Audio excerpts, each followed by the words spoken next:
on where was the wind going, what side of the tee box were you on, like let's say number three is a prime example. Number three, one, that wind blows from PCH or the ocean, right? And if you're fighting going right, and you're playing in the afternoon, I assume it's even more windy, right? So you have to compensate for that, right? And a lot of players tee up on the left side of the tee box to open up the right side of the hole. Well, you can do that. That is one method.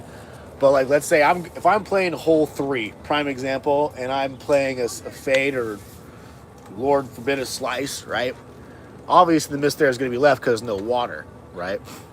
But that wind's howling in the afternoon. So I'm teeing up on the right side of the tee box, hitting down the left side towards the palm trees to block out the right side, right? Because the worst thing you want to do is tee up on the other side and open up the right side. Yeah. So that just brings it more into play. Meaning, do you start the ball, because if you're trying to counteract your fade, when you're fading it, do you start at left center or do you try to hit it straight and watch it fade? I usually start on the right side. Of the tee box? Yeah. Good. Try and hit it left and then it goes more left. Yep. I mean, So it goes more right. and that tends to happen too, just to how people set up to it. But the question I would ask is the ball starting out left and then going right, or is it starting out right and keep going right? I would say it tends more to start out straight and then go right. You're trying to start it out left and hope it fades back, and if it draws, fantastic, right? That's kind of the concept you got to go with, especially holes 1 and 3 when it's the wind's helping or hurting, I guess you'd say. So that's kind of the concept I would go with. On this course, one that I always have trouble with is 9. And I know it's got to be psychological. 9's a hard hole. I'll lane way left and it'll still wind up in the tree. Well, so and that's also, there's also a hindrance. So there's also that next part of it, right? You have. The wind's pushing that direction a lot, but still, I think it's some mental thing. Well, the question is, are you like aligned to the left and playing more of a slice on it? Like for me, I don't think right's the worst position on 9. If you get into 10's fairway, it's actually an easier way to get up that hill, right? Because it takes this tree out of the way. But I get it. 9's a tough hole, especially with that. Let's get you warmed up and let's see what's going on. I don't even know that it's. I don't know that it's that part of a hole. It's just. I just always go like slicing. 100%. Well, 100%. 100%. And that I keep it left and get decent distance. It's not that hard. It's not. I mean, as long as that giant tree doesn't get in your way, that's my whole nightmare. Yeah. My problem is I can drive it through the fairway, and it's not good, not bad. But let's get you warmed up, hit a few balls. Let's work on that driver. Kind of see what you're doing, see what your process is. Get you ready to go play some golf.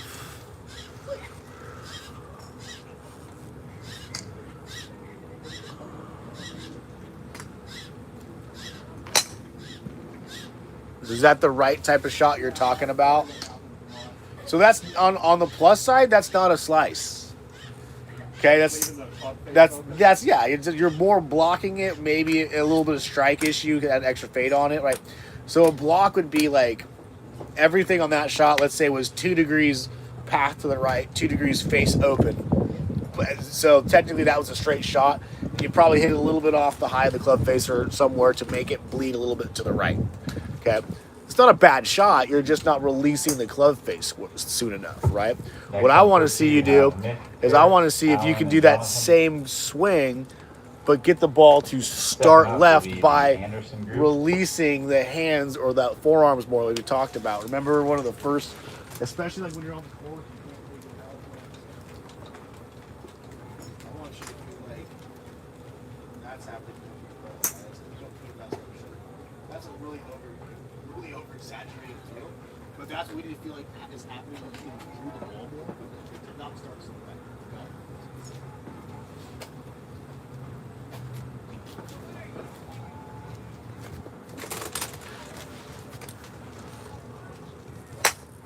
Didn't go right. Now you missed that one because you picked up your takeaway. A little too much, but I want you to really drag that takeaway low and slow behind the ball.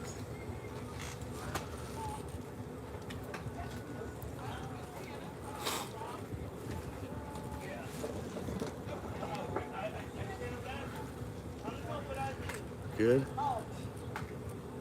I'd be in some trailer park somewhere. There you go. Good. Low on the club face, a little bit.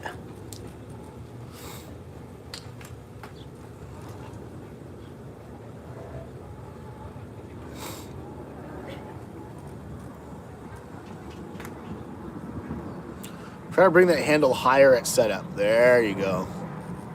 Good. Drag it low and slow. Let the club face release.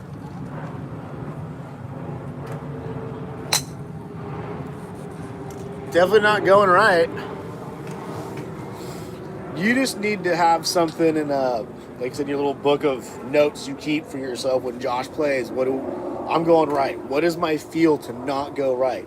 Right? Do I want you going that far left? No. I'd like to go a little straighter, obviously, but that's okay. That's step one. Is there's a lake there. I don't want to go in it. How do I stay away from it? Cool, because again, if you're on number 3, that first one you hit probably would have been right next to those 2 trees left of the lake there. But I want you to feel like you can look at the palm trees on the left side of that green bunker on hole 3 and to let it go down the left-hand side and not have so much worry about it. Okay, bring the hand a little higher for me. There you go, good.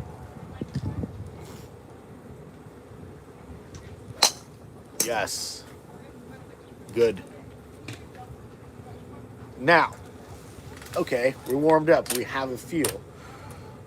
If I said tee a ball up, and I'll even move these sticks out of your way, I want you to show me, as if we're playing 1, what would be your entire routine from practice swing to everything? If I have to move some stuff out of your way so you can move it, let me know. But again, how do we convert the range to the course? It's by having a routine, a process that we do. Yep. Couple practice swings. Okay. You find your line. Now, how far behind the ball do you stand when trying to find your line? About where I'm at now. Okay. Good. Now, I would say you can do that. I would be almost back under the easy up. You don't have to. Okay. But the further you are behind the line, the easier it is to see it.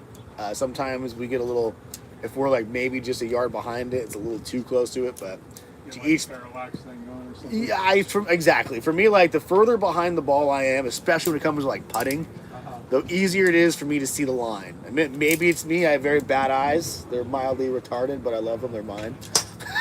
But I got medically discharged from the military for bad eyes, so I have very different vision than most people. My hand's not that great either. So then I set up with the ball on my right shoulder. Okay. Step back. Okay. Then what? Then turn my head to see if I'm at the line of I'm going for the round patch next to that stick up there. What stick? The black one. Okay, so the one left. Okay, the one left of the black and white one. Yeah. So that dead patch that kind of looks like a messed up Texas. Yeah. Okay, perfect. Yeah. So you got it.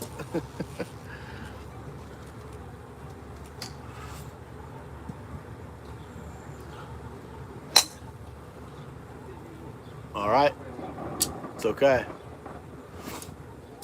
So when you hit that ball, That would be playable for me on the course. That's a lot better than I do most of the time. right? And that's the key you're looking for. Like it's is it gonna be perfect? No, but it's different than what you're doing, and that's what you want. You don't want to go right anymore. So that's how, like, if you had 15 balls, 20 balls to hit with your driver, that is what I would do every single time until you start seeing it convert to the course. Because it's not that you can't do the action of making a driver swing, it's that your pre-shot routine, I'm betting, is a production in your mind, and it's not focusing on the right things, right? Meaning, where do I want this ball to start out? Where's the target? What's my shot shape typically? You know, so as I'm thinking,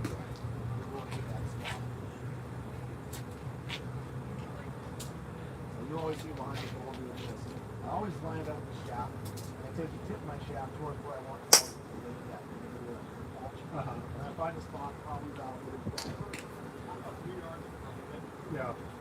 right. So this probably so that way when I'm over the ball here, I can still see my target line. That's where I want to go. The sun will step in and go club face to target line. Double check down the road. Body to the club for the shot that I want. So you'll always see my shoulder kind of look over because I like that. You don't want to see your shoulders kind of square or shuffle a bit. But that's the little things you do like that to set up for it. If you practice those routines, you're going to get a lot more confident bringing it to the course.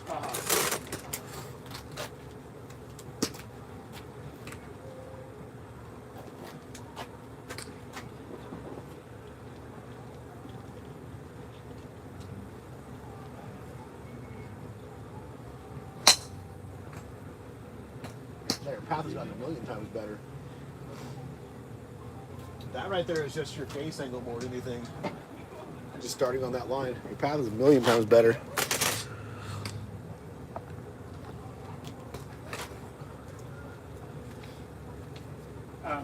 What about closing with club face? If I'm going right, closing with club face a little bit as a dress, does that help? Is that a bad habit? I don't think it's the greatest habit to like. I like to keep my club face neutral to my target line. I don't like to change it on a dress because that can kind of screw with what's happening more on the downswing.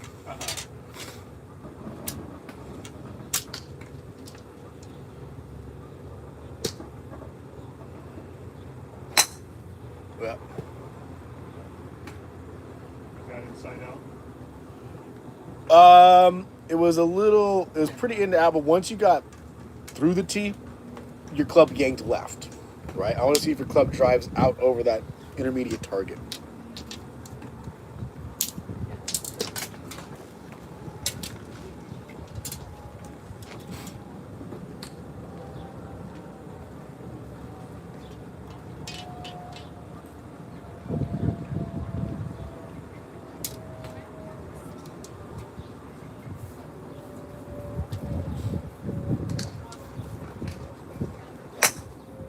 Little left of it.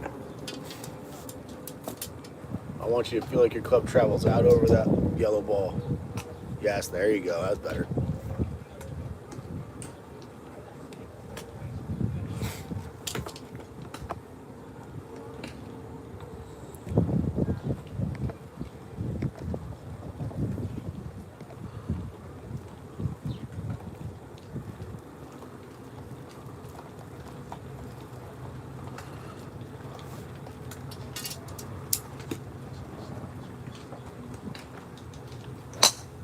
Good.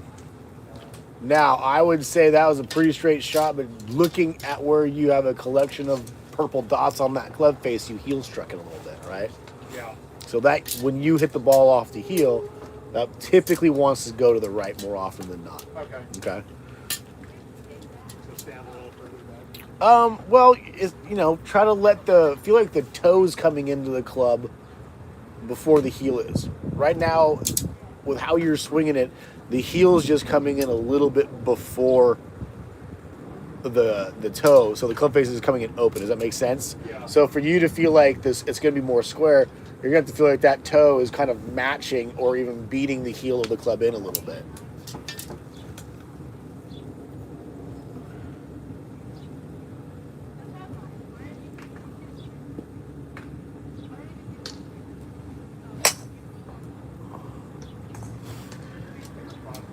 Yeah, you picked up your takeaway too a little bit. You really got to drag that thing low and long. Yes.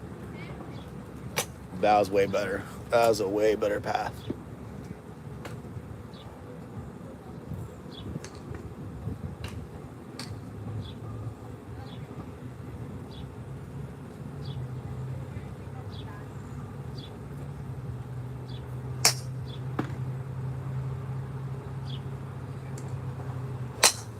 That was actually pretty darn close. Where'd that one strike at? More center feeling. It's hard to say. So like using those, and you can use Dr. Scholl's foot powder too if you don't want to keep buying those Yeah, I've stickers. seen people say that. I mean, it's to me like it's. I think. I mean, you hit 10 balls on those stickers. If it's Yeah. not on the same spot, they're wiped. So they. I don't know what they cost or if they're that big of a detriment, but you can use Dr. Scholl's foot powder. If you really want to cheat, you can use Vaseline or chapstick, and it'll actually give you like 10 more yards. But Oh, really? yes, it's yeah. How is that? It reduces the amount of spin, so the ball just keeps going, right? And it reduces. I mean, that's super cheating. People do. I know people who do it on the course every time, but That'll get you DQ'd in the tournament. oh yeah. I mean, well, you're just exactly. Oh, trust me. I mean, you play enough, charity events. You see all sorts of crazy crap out there.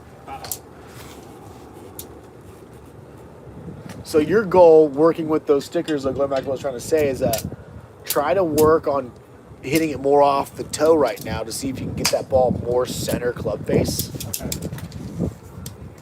See how that works out for you, because if we can do that, it'll definitely change how much that ball wants to go right on your miss hits. Okay. The driver is a lot about being able to hit a dead center of that club face.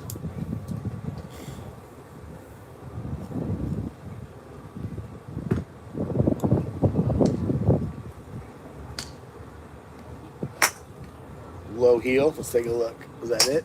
Yeah. Oh, good. Just want to make sure my calling's still good.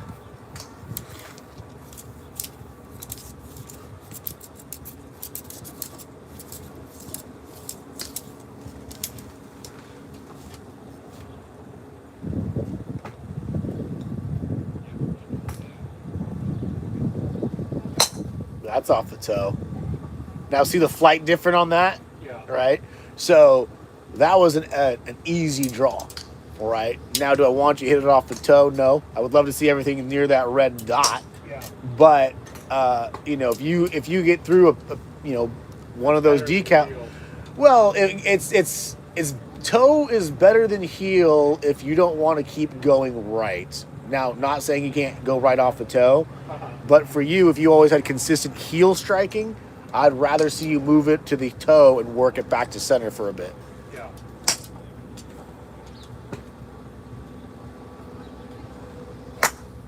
Low center, I think. Yeah. Right. And that will come from the arms breaking, right? Picking up the club a little bit. Yeah, those stickers are I haven't seen them in years, so I got those when I started playing.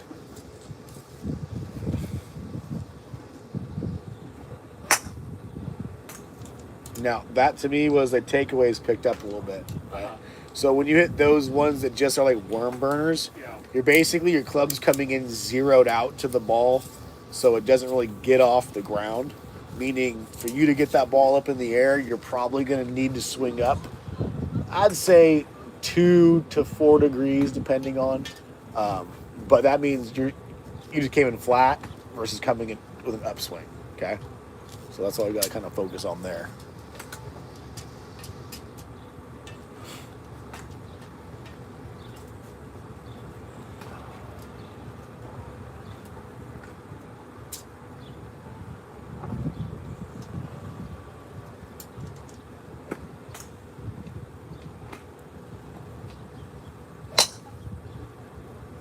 Dead center. See how I didn't really move? Yeah. Dead center of the club face. So that means your swing was out 2 degrees, your path was out 2 degrees, and that was just your straight shot right now. It goes a lot straighter when you hit it in the center of that club face, doesn't it? It doesn't veer so much.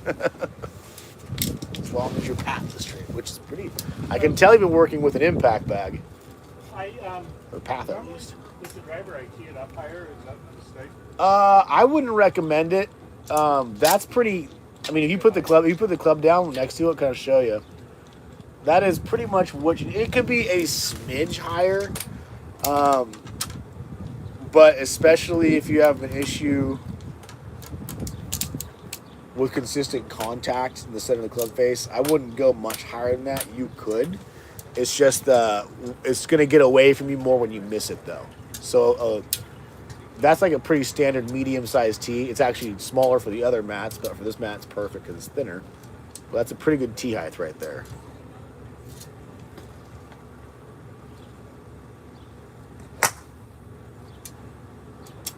Low club face. All right, so work on sweeping the tip of that tee for me. More. I want to hear that sound. That was kind of crossy. Swing out over that golf ball. Better sound. Pulled left through it more. Swing that club head out over that golf ball.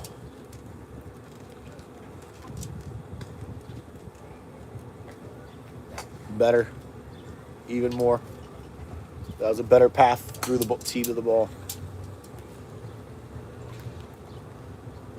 Fire the hit. Better. Good. A little thin on the tee swipe, but the path was much better through the ball.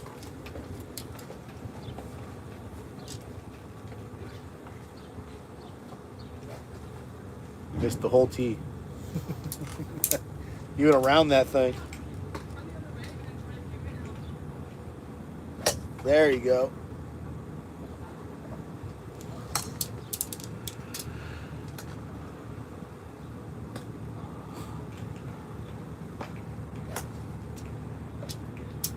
All right, put a ball up there.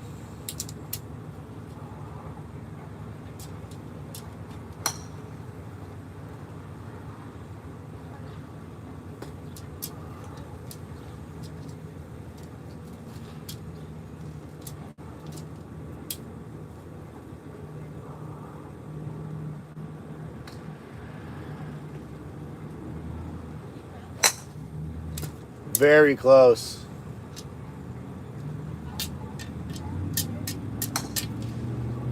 Am I hitting down on it? No, that wasn't down. That was just like it just came in completely zeroed out, right? If you were swinging down on it, actually pop it up higher and overspin it. That one's you just kind of almost barely hitting halfway up the ball.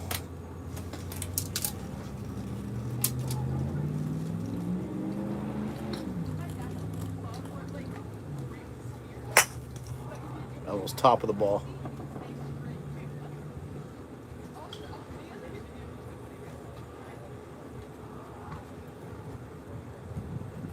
If I have a slightly bigger tee, driver will definitely do that to you. Take a breather too.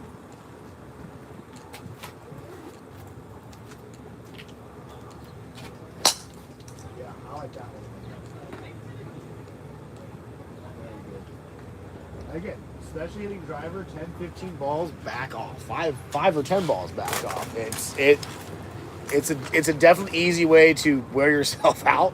Yeah. It's a lot of club to hit over and over again. I honestly probably tell you every 3 to 7 drivers when I'm practicing, and I'll take about 3 to 5 minutes after that. Just chill on it because I'm like, okay.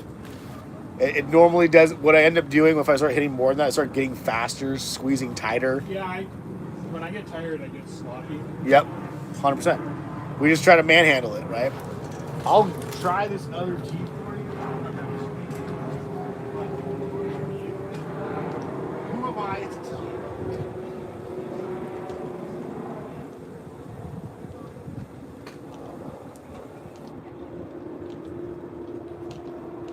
Why do you put it through the table for? Because this bowl is a little too big, and so it'll suck it right through. Well, the best part is I came back yesterday. I was gone for like 30 minutes, maybe 45 minutes giving a bunker lesson, and someone stole all my golf balls and the tee out of my mat. I'm like, and not that it happens all the time too, and it still bugs me. I'm like, you literally lift up my mat and you. Did you have the canopy here? Oh yeah, everything's just like this. This is kind of it blows my mind, man. I'm like, wow. Yeah, I mean, I don't even like coming to this range. It's such a mess. It's the only public range in Huntington, right? It seems like they could do a few things, make 3 more changes to make it better. Like have one line in the rating. Yeah. I mean, for me, I would say the things they can do, which they should do a long time, to have an awning over the entire thing would with be nice. with solar panels, right? Yeah. Put more targets out there, right? The awning's a big ask, I get that, but okay, there's one here they have one of these signs here. It broke. They never fixed it, unfortunately. You could literally put trash cans out there like old barrels. Yeah. Find an old car, put it out there. Have you been to San Juan Hills Range? I have not. I don't know if it was, but San Juan Hills has or whatever, Joaquin Hills, something like that. They have like broken down bus, a beat up bug. They have a field goal post, and they have like hubcaps hanging from it, and it just gives you something to hit and Yeah. practice. I mean, the whole That's point cool. the whole point of actually hitting balls at a range is to have good targets to hit Right. at. Sure. This range, unfortunately, it's only just good for flight and contact because you're dealing with limited flight balls. It's downhill, it's into the wind, so the distance is Yeah, it, the it downhill part is hard to. it's hard to judge, and you can't see anything from 45 yards to 130 yards. Right. So that part of the game suffers real quickly if you don't get creative with the poles and the side. That's what I do. I think we talked about it before. Is I'll sit here and I'll laser the poles, and I'm like, okay, Yeah. that one's 75, and I'll use that steel line going across as my zero. So if I hit too high, I went too far. If I hit too low, I went too short. Right. Yeah. So you just have to get crafty with it. I go to the old ranch driving range. Yeah, and at least you can get some That's deep. a decent range, and it's never super busy either. No, it's not. It's just a mission to get over there. Have you been to the Navy range? Yeah. They have a pretty good chipping Yeah, that's a facility decent over there. one, too. Yeah, I've actually been playing that Navy course a lot. Destroyer or cruiser? Destroyer. Oh, cool. How do you like the Destroyer? It's the hardest course I've ever played. Yeah, I mean, A lot of people think that's, laugh at that. no, I don't think that's. I think the Destroyer's a very hard course. The thing is, it's got the distance, and then the greens are hard. The greens are ridiculous. If you don't position yourself, and then that's the Destroyer for you. You have to position good tee shots, and you have to position great approach shots, right? Right. Otherwise, if you're 30 feet on the wrong side of the green, you'd be going downhill, and like, let's say, a prime example is the number 6 at Dogleg right with the water. Is that it after the par 5? Yeah, that's the other thing is almost every hole's got a dog leg of some sort. Right, except for the straight par 5 that's dead on into the It's wind. on It plays like par 5. 580 straight into the wind. It's Yeah. ridiculous. But the thing is, like, your approach shots have to be so good there to get yourself a look at birdie or making that first putt for whatever score it is, Yeah. I mean, it's good to play a hard course, right? 100%. You want one that will screw with your mind. Talk about tough greens. Go to Tustin Ranch. What Oh a yeah, I've heard it's really hard. what a. I mean, I've shot a 74 from the tips there, Uh-huh. and I was putting lights out. But like, there's a couple of putts where you're just like, Jesus, what am I doing with this?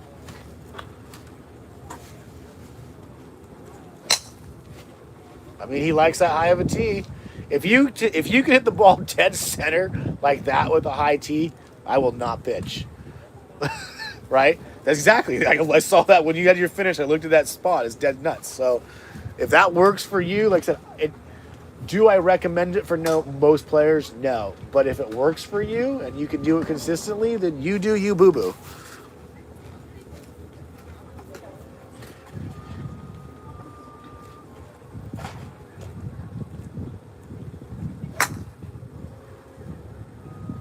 So it was low, almost on the bottom of the club. Do you have a little practice mat at home? Yeah, Do you have a tee in it? I do. I would practice at least 10 to 20 or even 30 a night, just sweeping the tee, trying to get that perfect sound underneath it. It's like free practice for that low point sweep.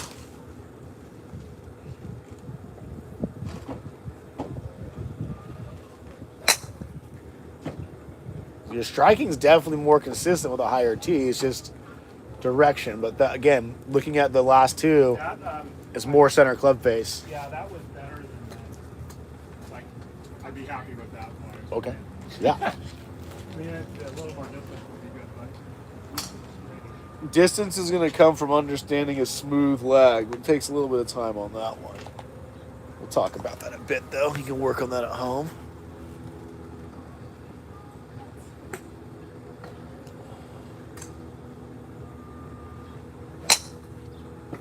I mean, maybe, yeah. I mean, your striking has gotten a lot more center of the club face. So if that higher tee works for you, I promote it.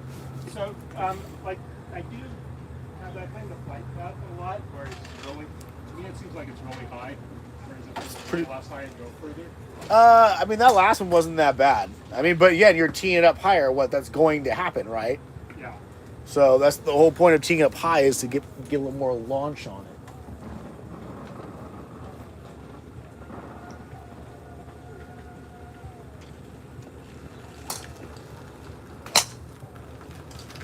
Okay, so that was off the toe and open. So when you hit that, I'm assuming what happened, you felt the club kind of wonk open a little bit. That's what a toe strike will do. So like I said earlier, we want to get you away from the heel, but if you hit it off the toe, sometimes the club will wonk open on you like that or break open on you. Doo, doo.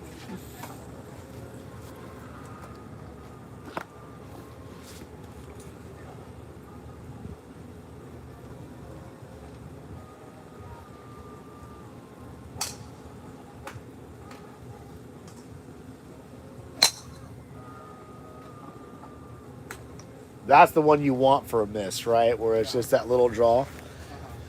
You're working it in there. You're working it in there. Do you think I'm just overthinking it? 100%. Without a doubt. I can tell you that. I mean, that's everyone's problem, right? It's everyone overthinks over the ball, right? Remember we talked about your think box, your action box? You think behind the ball. You think over the ball, you're going to stink over the ball more often than not.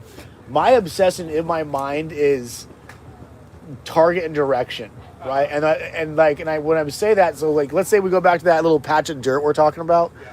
I'm literally envisioning that patch of dirt while looking at my golf ball. That's what I'm seeing is that patch of dirt, and I'm swinging to that patch of dirt, right? Will it take some time to get used to? Yeah, but like my obsession is starting it and hitting a patch of grass or whatever the hell my landing spot is, right? It's not just. I think the biggest thing I fight with, my personal game is I know where I don't want to go and I know where I do want to go. So for me, I just think about what I want to happen all the time on the course. And if it doesn't, I move on and try it again. Yeah, there's this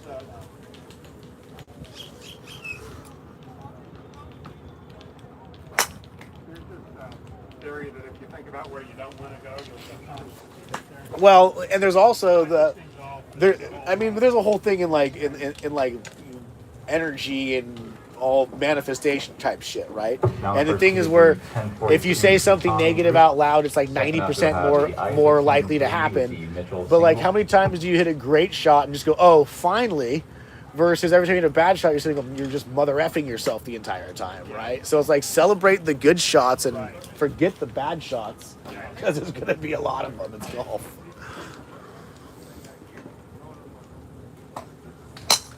A little off the toe.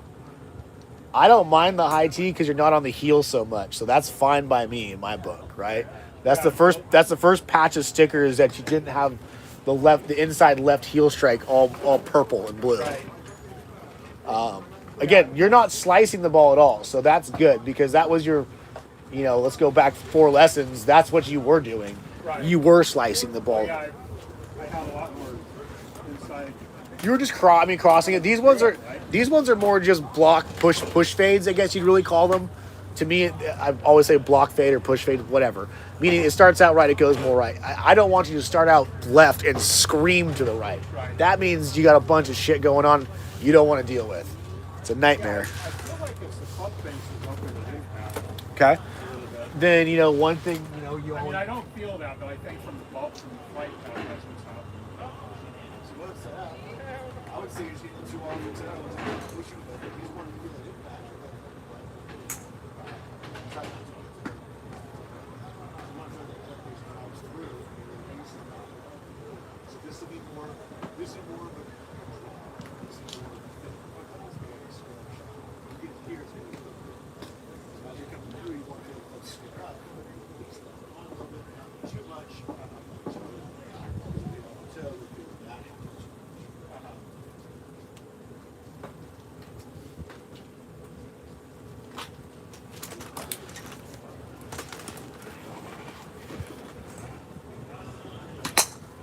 Yeah, just open.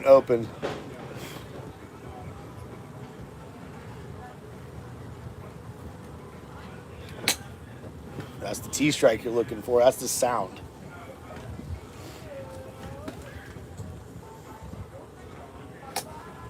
Little on the heel on that one inside.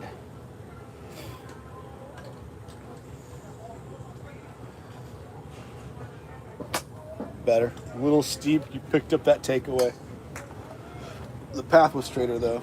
Drag her low. Yes. Get a little off the heel on that one.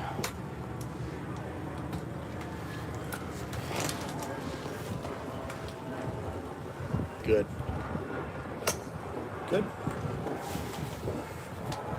Yeah. Going back to your question, I think everyone overthinks. And I say this very jokingly.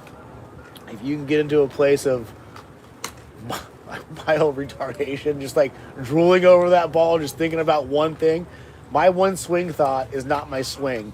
My swing thought's my target, where I want the ball to go, right? I am more obsessed about that than anything else. I don't want to think about my swing. I want to think about where I want that ball to go. Trust my swing. Yes, 100%, right? That's a great drive. You've been playing golf for what? How long now? A few months? No, I started June of 25. I mean, it's not even a year and a quarter. It's not bad. Trust me, I've seen worse, especially after a year and a quarter. The first year is always the hardest, too. It's just like, what am I doing? Why is everything so foreign to me? I mean, it takes a while to even know. Yeah, all the stupid terms they use. Lag, crossing, opening, shutting. You're like, what are you talking about? There you go. So that to me, that's okay. That's like a fade, right? Started out straight fade. Again, wasn't a slice. So that's good. Yeah. Those are acceptable misses, right? You're just trying to, again. So is that from the club face being open a little bit? Yeah, I'd say you probably hit a little high on the club face. And yeah. Well, I mean, I can kind of take a look and have a gander at it.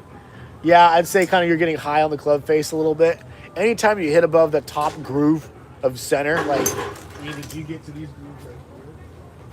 When you start hitting above this line, Yeah. it's gonna want to go at some point. Uh-huh.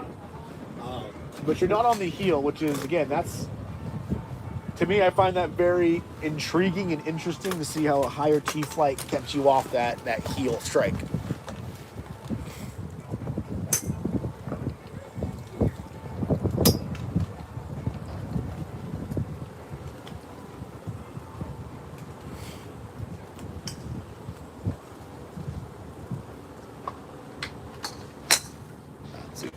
Good miss. Not the best backswing you made all day, but it was a good miss.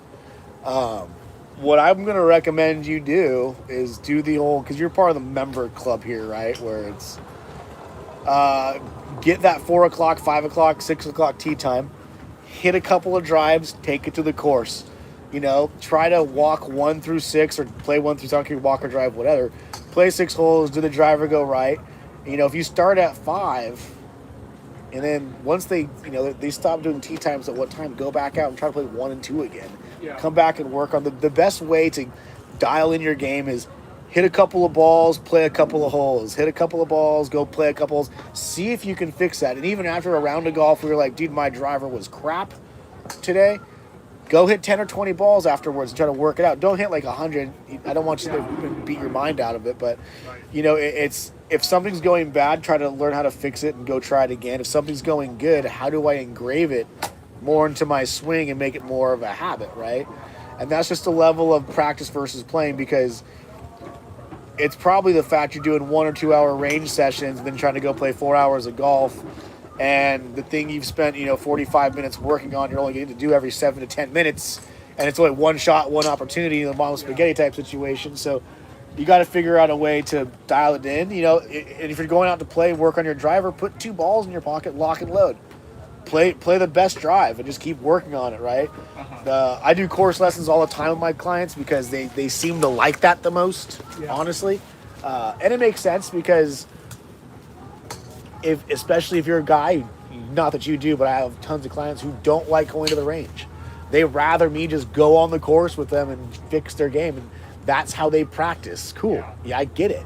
But there's also something to be said about that is you have to learn how to fix it on the course while you're playing. Right. And that's the tough part.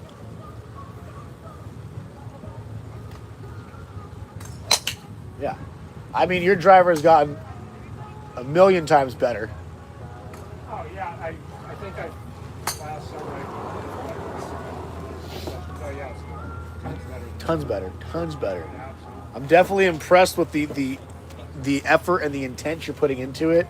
It's nice to see that. Some people just hope it works. I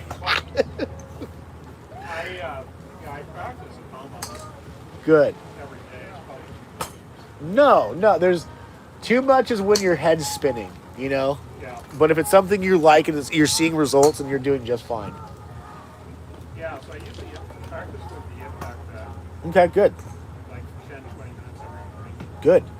The best thing, again, with the driver,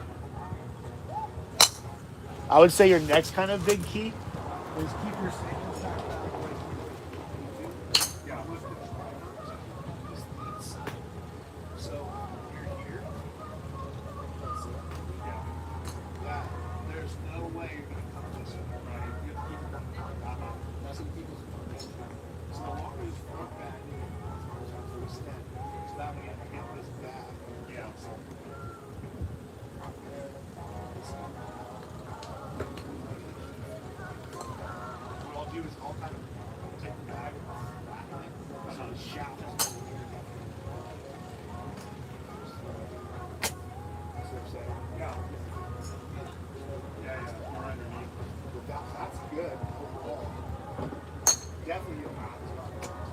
So that will help a lot with arm extension too, because we know that was one place. One thing still, we need this, you still can do that. Yeah. Still, we get top of the ball, biceps and forearms. This is happening. We can hear it. If the elbow will break, the elbow will pass the ball. Yeah. Yeah, that's one thing I've been working on is strength. Yeah. This little guy, I'm telling you, it's everyone's nightmare, but this little impact ball with this leash on it, Oh, I hate that thing. I know you do. I try doing that in the morning. It's just really awkward. It's horribly awkward. And what size ball did you get? The yellow, the bigger one. The bigger one, yeah. That one's a harder one to do full swings with. The Yeah. blue one's easier, but it's harder. It's harder on, I would say, a lot of people for the shoulders because they just can't get them in like that. But yeah, the impact ball's a beast. It's a tough one.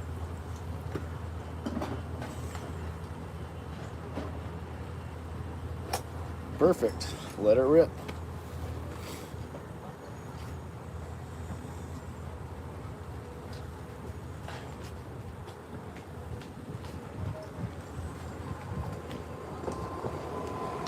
Yeah, I need to get out here and play Twilight or like Full Slams. Yeah, like I said, if you can. Especially now when it gets dark. Oh yeah, I mean that's the best part about this time of year. You can play golf until it's 7:30, 8 o'clock at night. Yeah.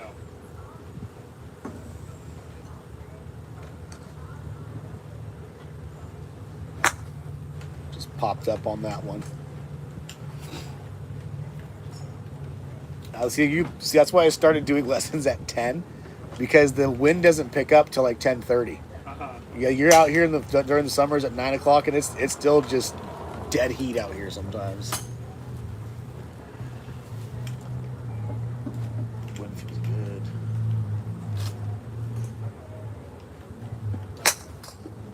Good miss.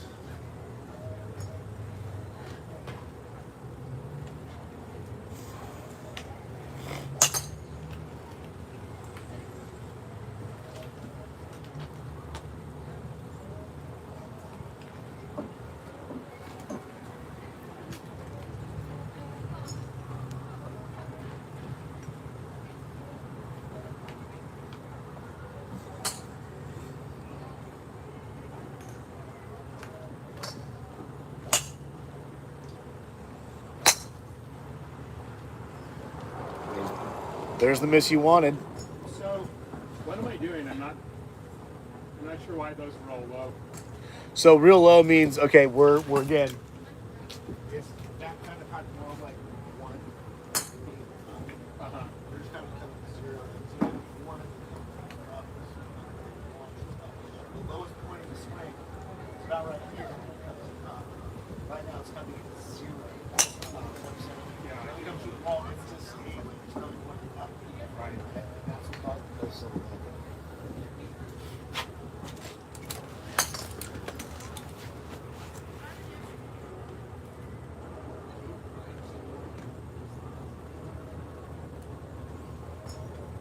Next on the first tee is the 1058 Burris twosome with the Lee twosome. Second up, we will have the Namsuk Lee twosome with the Hallett single. So for me to kind of work on that, I'd feel either my spine is more, or the buttons on my shirt are behind the tee at impact, or my shoulders are pointing more up to the sky or toward the tip of the driving range, right? Not angled enough. Yeah, so I mean, it's not that I'm not angled, but by the time you get to you could be here versus there, right? So if my spine's behind it, my shoulders typically want to go up, right? But if my spine stays upright, typically it's going to want to come in more in a zero now.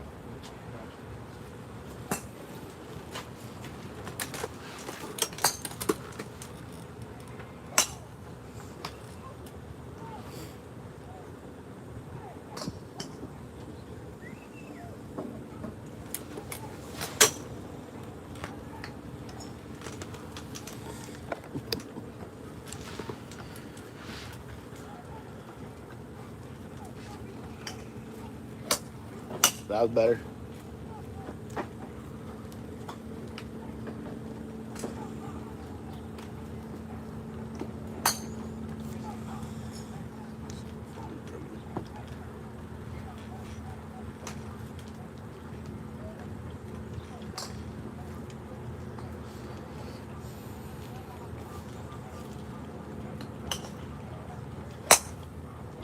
Almost. Let's get one more good one. We'll call it a day. You've already hit like 60 drives. That'd wear anybody out.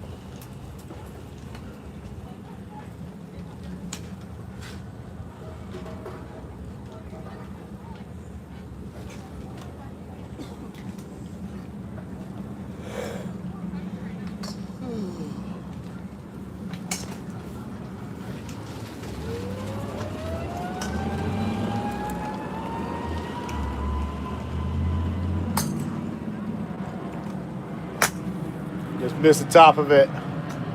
One more good one. Then I'll release you of your torture. That's why I always tell the cart girls, you should stay down here. Once they make 18 holes and come serve beers. I mean, people would buy beers so quickly because 30 minutes of someone hitting golf balls could definitely get someone to drink more beer. I'll tell you that. See? I'm telling you, you make a big kill doing it. There it is. That's the one. Always leave on a good one. Even if you have 20 balls left and you're getting gassed, hit one more good one and walk away.